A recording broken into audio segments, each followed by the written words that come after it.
এলাকার খোঁজ খবর নেয়ার পরে ওমরে ফারুক বললেন, আইনাল মিসরি, মিশরি লোকটা কই, এদিকে আয়। মিশরি সামনে আসার পরে বলল, আমর ইবনুল আস, তুমি মিশরের গভর্নর, তোমার ছেলে সহ তুমি আসো। আমর ইবনুল আস এসে সামনে বসে রইলেন।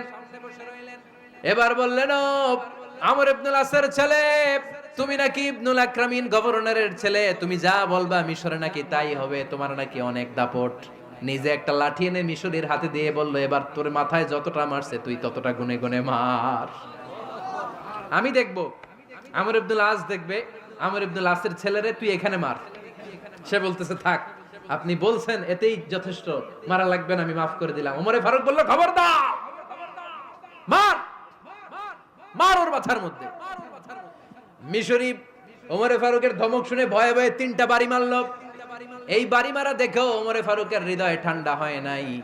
লজ্জায় আমর ইবনুল আস, বয়স হয়ে গিয়েছে সাহাবা, মাথা তখন টাক, মাথায় চুল নাই, লজ্জায় মাথাটা হেট হয়ে মাথাটা নিচু করে রেখেছে।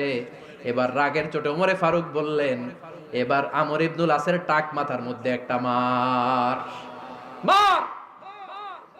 কেন ছেলেকে শিক্ষা দিতে পারে নাই? ইয়া আমর ইবনুল আস, মাতা জাআলতুমুন নাস আবিদা, তোমরা কখন মিশরীদেরকে নিজেদের দাস বানায় নিলা? ওয়াকাদ ওয়ালাদাতুম উম্মুহুম আহরারা, আর ওদের মায়েরা তো ওদেরকে স্বাধীন সন্তান হিসেবে প্রসব করেছে। মানুষদের উপর ক্ষমতাগিরি করার জন্য গভর্নর পাঠাই নাই।